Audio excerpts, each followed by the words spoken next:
want to compromise anybody. Once it comes on, slowly.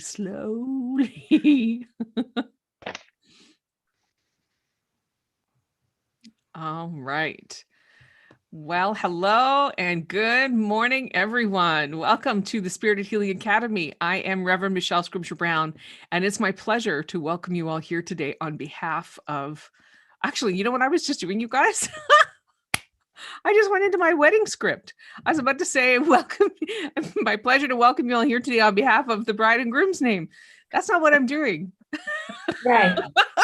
We're not getting married, for sure.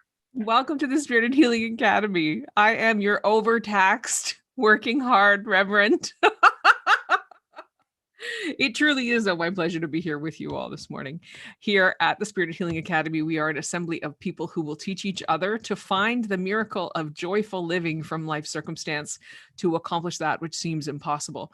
And our intention with these gatherings is to stimulate thought, create connection, and expand consciousness, which all sounds wonderful. And we do this through discussion, which we will get to. But before we do that, I want to take a moment to go over our land acknowledgement.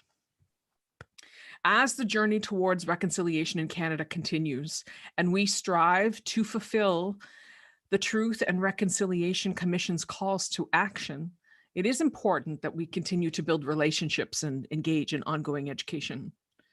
Reconciliation and allyship is a continuous process and one that we all need to engage in fully.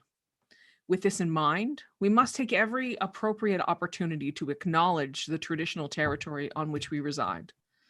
Acknowledging the traditional territory is one way to express our respect, our gratitude and appreciation for the Indigenous people who have inhabited and continue to live on the land that we have taken from them. It is a recognition of their continued presence both in the past and present. Recognizing this helps to honor the trauma of being separated from their land has created within their people, and attempts to foster a safe environment where Indigenous people feel welcome to share their stories with us, who are eager to listen. The Spirited Healing Academy is proud to acknowledge the lands and the peoples of the Mississaugas of Scugog Island First Nation, which is covered under the Williams Treaties. We are situated on the traditional territory of the Mississaugas, a branch of the Greater Anishinaabeg Nation, which includes Algonquin, Ojibwe, Odawa, and Potawatomi. Okay, so I hear you guys had a great discussion last week. Thank you so much to Mervette for taking over the hot seat and for leading such a complicated topic. She has sent me the video to share, so I'm going to make sure to get a chance to watch that this week, and we'll post it as feels appropriate. In the meantime, though, I have a new topic for us. And before we get into that, I thought we should, as we always do, begin with our opening intention. So if you could take a moment, please, and mute yourselves, because I forgot to do that all before we started. And then we can all read this together. Okay. May I come to understand that blessings are everywhere, that my attitude will affect outcomes, that challenges are often gifts in disguise. May I come to trust that most things can get better with time, that my instincts and gut feelings have value, and that a positive attitude makes things go smoother. May I come to see that I have many skills and talents I can use, that I am a positive influence on many people, and that there are those around me who wish me well. May I come to value that today is a blessing to be enjoyed, that each person is unique and important, and that each moment of my life has meaning. So I found a topic for us. Last night I was relaxing on the couch after having played a game of Clue with my family, and I realized, oh crap, I need a topic. But I didn't stress myself out about it last night. I knew that I had some stuff saved, and I've dug into the archives and I pulled up a quote that I saw on Instagram written by a life coach whose name is Amy Fiedler. She is Amy, the life coach, on Instagram, if anybody wants to follow her. And we're going to discuss this today. It's her talking about apologies. And I just found it so juicy. I can't wait to share it with you guys. So feel free to unmute yourselves as I get ready to share today's topic. You often want an apology from someone who has hurt you because it validates the pain inside you. Not everyone will apologize, and that doesn't mean your pain is invalid.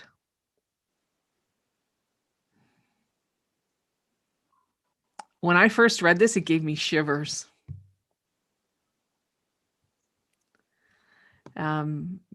Everybody's muted, so I don't know if anybody's trying to talk. I'm reading it to myself to try to take in, because it's deep. It is, isn't it? I want an apology from someone who's hurt you because it validates the pain inside you. So But let's just talk that's- about that first sentence. Yeah. I mean, I think we can likely all think of someone in our life who we have wanted an apology from, or maybe still do want an apology from. What do we gain from that? Well, I'm going Isn't through that- that right now, and to me, it's recognition that I have feelings that are valid. Right. So you would agree then with this statement. Yes. Okay. Well, Anybody I think else? it's absolute truth that not everyone will apologize. No. That is very true. Yeah. And somehow you have to find a way within yourself to give up that hurt, because by hanging on to that, you hold yourself back. Well, what I find interesting about this is she doesn't use the word hurt. She's talking about validation. Yes, yes. So if we agree, as Joanne has said she does, that the apology validates the pain, maybe we're not hurt. Maybe we are waiting for someone to validate that how we feel is correct or acceptable. Maybe it's giving away your power, though, because when someone hurts you, waiting for them to validate the pain it caused you, A, is giving your power away, Yeah. and B, you have your story from your perspective. They Mhm. have their story from their perspective. And I just had the realization the other day that, boy, they can be two, you can be in the same room, have the same experience, and you can have two entirely different stories Yes. that you would go, wow, were they in the Yes. same room when this event took place? Yes. And sometimes you might think, how the heck did that happen when this is what happened for me? And they're saying, what are you talking about? That didn't, you misinterpreted. Because I'm really starting to get that I am coloring the way I view the world through my own lenses, which nobody else is wearing because they got their own Yes. lenses of the world. That is a magical moment, Nancy. Yeah, I'm just having that yesterday and a bit more today, this morning. That is a magical moment. Yeah. Mm-hmm. Hi, Annie. Hi, how are you all? We're so glad you're Hi, back. Annie. Welcome home. Thank you, thank you. Mm-hmm. I was yakking away here and I was muted, and so Oh, anyway, Nancy started talking and she was saying exactly what I wanted to say. So there you go. We're on the same page. awesome. Okay. Yeah. Well, you know what I did, you guys? I called up the Instagram post in which Amy had posted this, and I've got it set up on my screen so that I can share it with you all, because she provided a lot of context in her comments. So I'm going to go ahead and share over to that so that we can see. If I could figure out which page it is. There it is. I have too many things open. Okay, so as you know, she's posted, you often want an apology from someone who has hurt you because it validates the pain inside you. Not everyone will apologize, and that doesn't mean your pain is invalid. So she goes on here and says, you won't always receive the apology you're waiting for or deserve. And a lot of you aren't happy about not being able to control that. Hand up if that's true for you. Here, here, here, here. You can't force someone to hold themselves accountable. That sentence really grabbed me. Mm-hmm. You can't force someone to hold themselves accountable. You can't make them own their hurtful behaviors or words. You have no control over their timeline to process their own life experiences. Mm-hmm. Now, can we just talk about that bit for a minute? Yeah, that's good. Because it's don't expect others to follow your rules just because they work for you. Remember, the only way you can be free is to let others free. That's from the book, The Good Girl Syndrome. I had photocopies. This book is from 1985. And I cut out the section that said, well, it doesn't pertain to this. I don't care what other people think. You do not have to explain yourself. Don't expect others to follow your rules just because they work for you. Remember, the only way you can be free is to let others be free. So that ties into that. Very much so, yes. I love that statement. The only way to be free is to let others be free. Yeah. Remember, the only, Yeah. Mm-hmm. How much time have we all spent trying to hold other people accountable? Trying to make them see our side of the coin. Yes. Waiting for them to acknowledge that we have a different side of the coin. Right. That And there do we is more than one way to view a situation.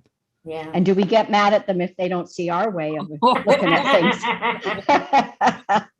I don't know about all Gee. y'all, but I sure do. Yeah. That's what brings me up short.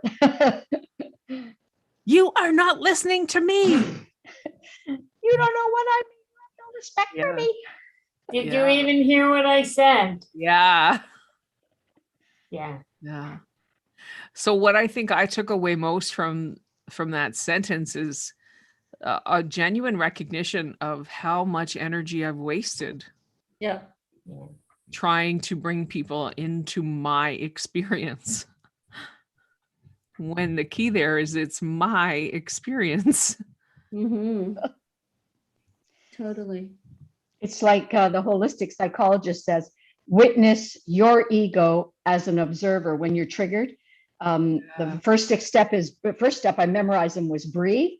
The second step is witness your ego as an observer. And step 3 is practice self-acceptance. And I thought that's, like when you're triggered by somebody, which is when you're hurt by somebody, when you're angry with somebody and all that stuff. So it always comes back to us, doesn't it? It always goes inward. It's the law of reflection, like you know what? say a million times. Yay, I'm so glad somebody else said it. Yes, the law of reflection.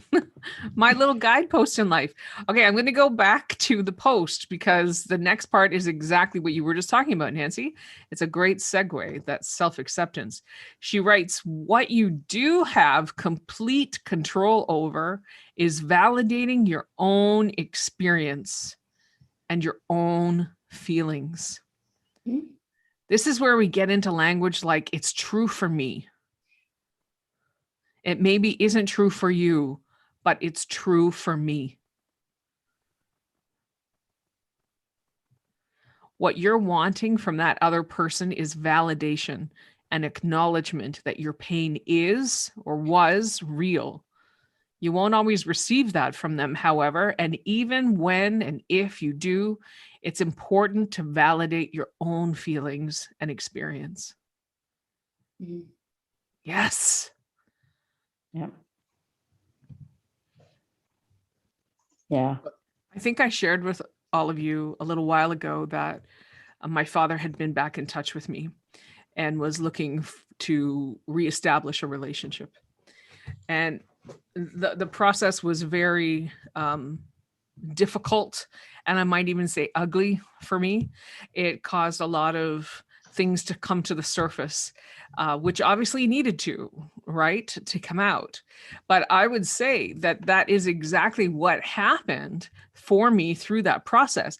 I had to recognize that I won't receive that apology because I had not yet validated my own feelings. It was really an invitation for me to acknowledge and validate and verify my own worth and what I do deserve and want in my life. It was like really about setting and holding boundaries and Yes. removing myself from other people's expectations. And it was Yes. the hardest damn thing. It was the hardest damn thing because so many people who I love and care about, their lives would be so much easier if I could just continue on as we had before. Yeah, but But I'm not who I was then. No, Mm-mm. nobody is. Yeah, exactly. Exactly. We've all grown and become something very different. And in order for our pieces to come back together, I just don't see it. I don't know. Anyway, I wanted to say, because there's this line here that says, the next line she writes, and we haven't read this out loud together yet, but the next line she writes is, otherwise their apology won't land and you'll need or want more. And that's literally exactly what happened. Because in one of his very first messages, he said, I'm sorry. He did not say what he was sorry for. He did not say anything. He just said those words, I'm sorry. And while at first I was shocked because this person who's never sorry for anything in the history of my life is now saying they're sorry, I desperately needed more. Like, what are you sorry for? And The there's apology nothing, didn't land, and I wanted more, and there was no more to give Hmm. for whatever reason. Yeah. Well, it might have happened in a face-to-face conversation. I don't know that. And maybe, but I'm not able to do that. I certainly wasn't then when the invitation was, Right. well, it wasn't really an invitation. When the demand was made, I wasn't capable then. Anyway, I just Because share you- that with you because I know often these conversations are more meaningful when we have a real life situation to sort of pick apart. I think you have to follow your heart and follow your feelings, and that's your guide. Yeah. Because in the difficult situation I kind of brought up at the meeting a few weeks ago, I've been thinking about it. I raged for 3 days and I made a decision, but it was an internal decision and I actually, what it resulted in is I'm not eliminating 2 people from my life because one of them's at the end of her life. I am setting a boundary Yeah. that is internal. And in my house, I swore out loud and said it and hollered and everything and got it off my chest that this is what I will put up, not even put up with. These are my limits now. I am not explaining myself, and I will extend myself for a certain situation. If I'm asked to take care of a funeral, I will do that. I have no issue with that. But I got really firm inside me and took a stand and went with the time I have left in my life. I am no longer willing to, I've had no boundaries, and I have spent decades and decades of my life with someone who I haven't lived with since I was 14 years old, inside my head, controlling my life. And I just realized one day, holy cow, in the end, I don't know who will be around me. This person won't be around me. This person has their life. And I don't have to buy into all the beliefs, because I read in this morning in the Good Girl Syndrome that just because there are rules that are traditional or from the past or whatever they may be, even things like charity begins at home. That's somebody else getting you to do what they want. And the thing is, there are old rules that we follow. And it said, there are times when you can just, that rule works for you. Then when your life changes, drop that rule, make a new rule. And I went, oh my God, what a concept. So I decided a lot of the rules I was taught when I was young, they don't apply. bye-bye. See you around. Yeah. Yeah, I don't need validation from others. you don't. You've got that internal validation now. So let's go back to what Amy wrote here, because this is all very salient. All very salient. So this is the part I started to read before we came live again. Otherwise, their apology won't land, and you'll want and need more. Keep in mind, this post is less about how an apology should look and sound, and more about why the apology is wanted so badly in the first place. Validating your own feelings, perception, and experiences is essential to providing yourself healing, relief, and a space to grow forward from and move it forward. You can still want an apology, and for what it's worth, you will always deserve one when someone hurts you. But the reality is, not everyone is capable or willing to extend one, which is why you must validate you. Hallelujah. Yeah, all I want to say is amen. No, a woman. I am woman, hear me roar. Woo.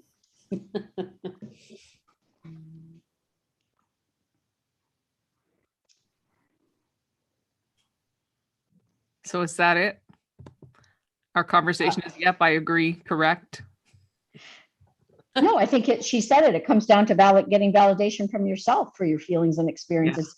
You don't need their validation. You know what happened to you, and whether they believe it or not, who cares? It's your life, how it affected you, and the choice you make to leave that pain behind and move on and live in the moment and find your joy and your pleasure. Yeah.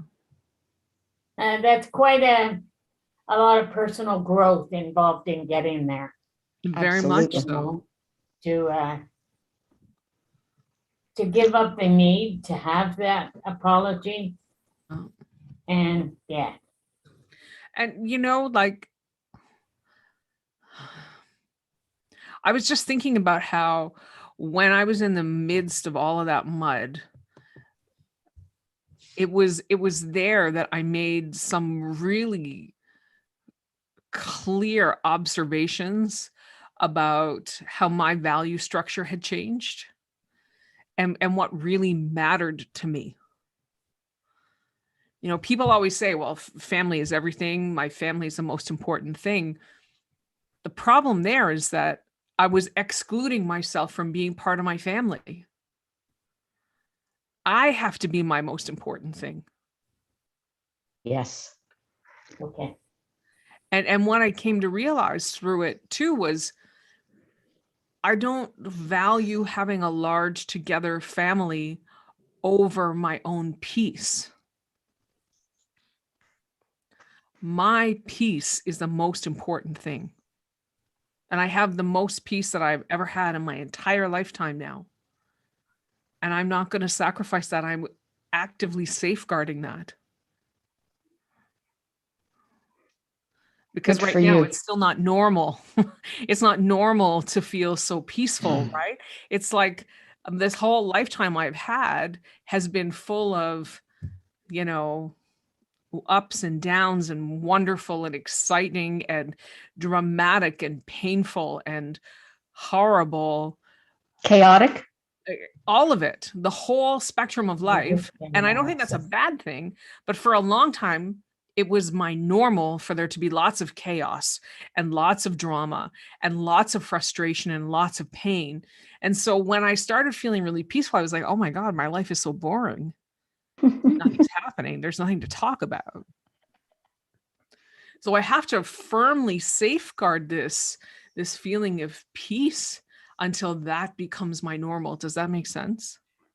I'm going through that right now, Michelle. That's why I'm laughing. Exactly. Because I'm going, well, this isn't normal. And because I thought, through this whole pandemic, I said, how has our life changed? And I went, reminds me of a happy time in my life when I lived with my grandparents and my life was calm and safe. And I went, and so I'm laughing because I'm going, peace isn't, I've established peace in my life. And I went, I can't believe I got here.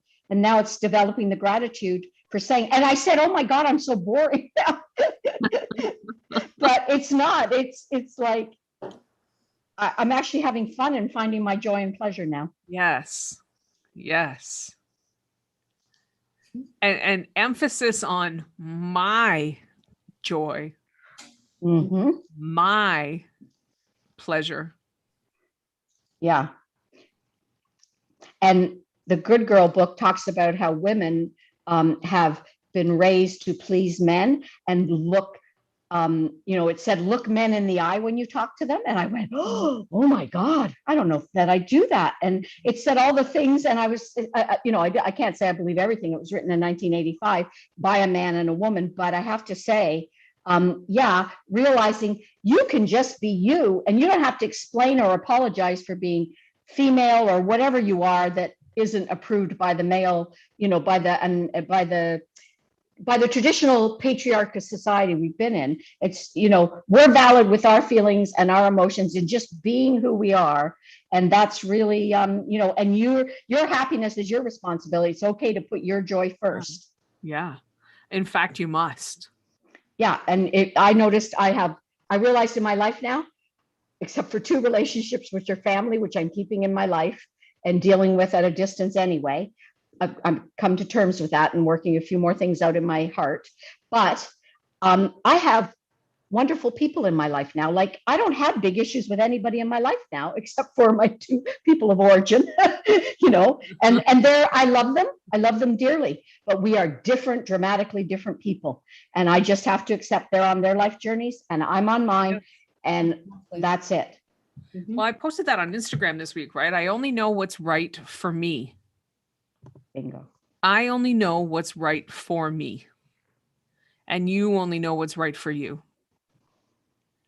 Yep. It's not my job to tell you what's right for you because I don't know. I don't know you. I know what you show me. And I know that I only see through the lens of myself because of the law of reflection. Yeah. Anyway. Yeah. You can say what you think is right for someone else, but are you right? It's just an opinion. Exactly. Yeah. And what's that saying? I think opinions are like buttholes. Everybody has one. That's it. Something I love that. like that. And they stink or something. I can't remember the saying, but something like your opinion is basically as helpful as a butthole. I know the quote you're talking about. It's a fabulous quote. It's a fabulous quote because it's humorous and it's true. It's true. Okay, let's take another look at this quote and see if there's anything else all y'all want to say. You often want an apology from someone who has hurt you because it validates the pain inside you. Not everyone will apologize, and that doesn't mean your pain is invalid.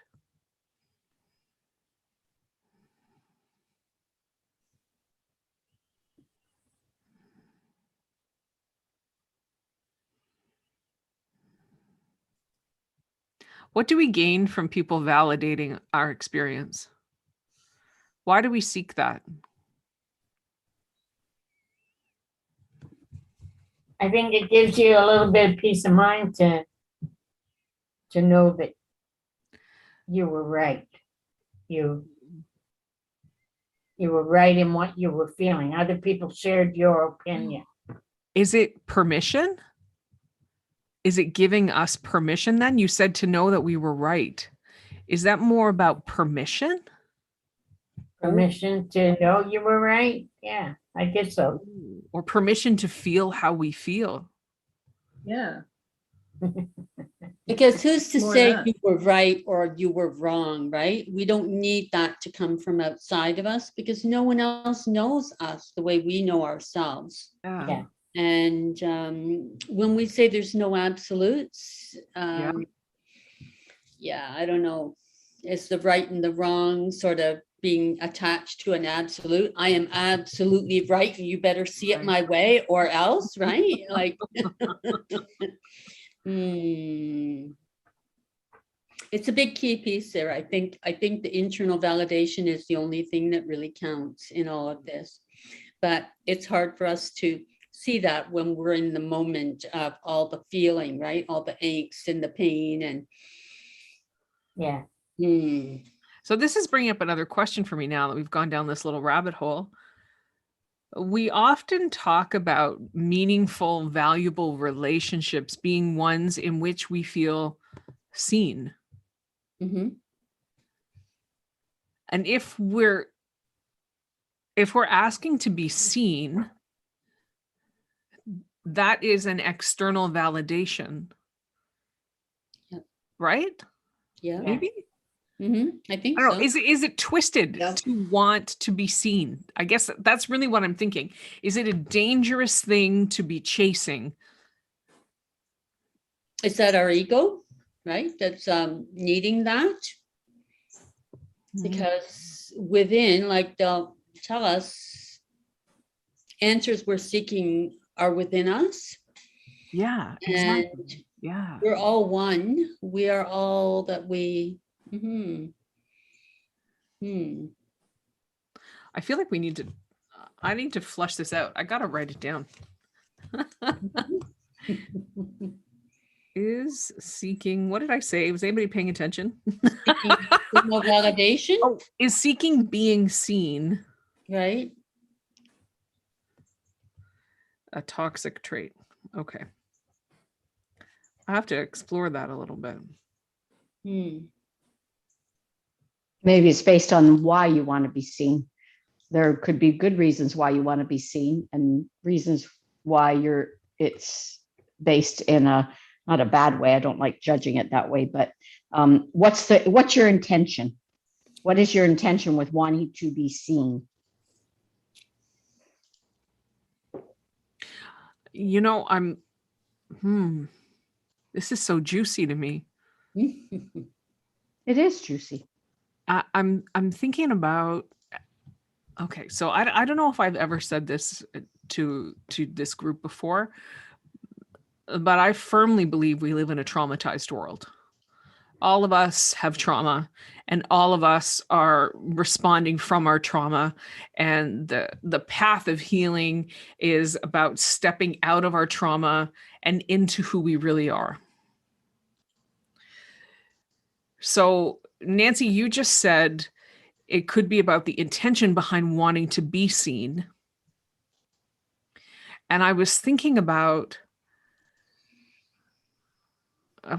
trauma and how it really infects all of us. Like, I'm thinking about the comfort of my own relationship with Mitchell. You know, we've been together for 23 years. And if anybody understands me in this world, it's him. And I feel truly blessed by that. But is it, I don't know, is this trauma? You mean No. to be so attached to him? No. Maybe, or I don't know if it's about being attached. I don't know. There's just too much stuff going on in my head. If you're independent in your, the relationship, like I was codependent on Philip, and I've been working on that the last number of years, not to be codependent on him. And now I'm coming back to my independent self from my 20s when I met him. And I think, you can have a partner, but when you lose yourself in your partner and make what your partner wants most important. That's not really what I'm thinking about. Oh, but okay. That's a very Okay. good point. That's a very No. good point. I was thinking, I read something a couple of weeks ago that said groups of people we are attracted to people who have the same pain. So because we're all in a traumatized world, we're all making trauma-informed decisions, and the people who we are, attracted to, or like the people who we call our friends, or we use that inappropriate term tribe. they, for the most part, all have the same or similar trauma to what you have. And you are drawn to them because those people understand what you've been through. And when I read that, at first I was like, ah, that sounds a little crazy. But then I started thinking about all of my friend circles and the people who I felt closest to in my life. And I think that's actually really true. And so, in which case, maybe I'm not having a relationship with those people, but maybe my trauma is validated by their trauma. And our True. trauma is attracted to each other, not our persons. That's true. So I had that thought a while ago, and now it's all kind of converging with what we're talking about here. Hmm. I don't know if you guys are following me at all. I know I'm a little bit chaotic right now. I'm following. Okay. I'm following. So we were talking about permission and validation, and is it a, what did I write down? Is being seen a toxic trait? So if I'm thinking about my relationship with Mitchell in that same context and vein, and our traumas are not the same, but they have some similarities, and maybe being seen. I don't know. Can anybody follow this thread? Does anybody know where I'm going with this? I'm fascinated by it, but I don't know where you're going, but I'm absolutely fascinated by it. I guess it's just not fully formed yet, and I'm going to trust that the universe is unfolding for me here, and maybe I'll get some insights there. I don't know. I think it's really fascinating it's really fascinating. Well, because just quickly, from childhood, my three closest friends that I had in childhood and into my 20s for a time, they all had father issues. And then, whatever, it doesn't matter. But I think maybe maybe we are attracted. And Phil and I have so much in common in our background. When we sit there, the over 40 years we've been together, oh my God, we start analyzing, and the things that match, I'm going, this is astounding that we picked each other, and that's to heal each other. I've read in books that you pick your partner and it turns out that's to help you heal. But the bottom line is, maybe when you work on the trauma and you release it, then new people come into your life. You're at a different level because of that trauma you let go. And whatever other little trauma comes up, maybe that'll match in the new group. Maybe that's just part of, those people come into your life for this time, this people come for that time, this people come for that time. Maybe that's how it works. Maybe. Mm-hmm. I don't know, but it's a beautiful, wonderful world we live in. I know that for sure. It ain't boring. Well, I think sometimes, like you were saying, misery likes company. Sometimes we start off that way and it's a thread, but soon as we can figure out what we're really feeling and what our issues are, we soon move on to a different, as you call it, a tribe, but move on to different people. It's sort of like our life of learning, right? We just keep gravitating and moving up like school. We graduate to each level. I did take some comfort when I read that, because as most of you know, I've talked about this really openly. The last, I don't know, feel like ever of my life has been filled with lots of loss, lots of attrition, lots of friends moving on who I hadn't expected that to occur from. And, you talk about how you said so succinctly, we're attracted to each other's misery. And then as we process and we heal and we recover from our misery, we no longer fit with them. Mhm. And so Exactly. it's probably not a bad thing. I mean, obviously it's exactly what's supposed to happen in my life and all of those things that I always spout off, yada, yada, yada. But the pain is still there, right?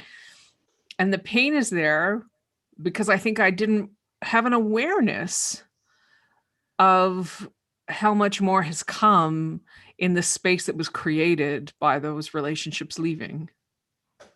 And you How much couldn't, growth you've had, right, throughout the experience, and sending out the gratitude for all the gifts that relationship brought to you, right? The insights and the experiences. Mhm. Mhm. Exactly. Yeah. Anywho. Sorry, Susie, I cut you off there. that's okay. Yeah, I'm trying to think what the heck was I gonna say. Hmm. Okay. That's all right. But I was thinking you couldn't see it coming because you weren't ready. Yeah, You needed, like Annie said, you got that growth and experience. sure. You had to have that before you could see that. But maybe Yeah. I never would have been ready. And that was Well, the whole maybe. point, right? Like you Yeah. always psych yourself up before you rip that bandage off, Yeah. you know? Anyhow. All right, loves, I am going to mute you all. And then we're going to go and do our affirmation of hope. How does that sound? You can't answer me because I've muted you. Haha. Hope, fragile, luminous, and buoyant, fill me now. Bring your gifts of optimism, faith, and positivity. Grow strong within me today and every day. Increase my connection with those around me.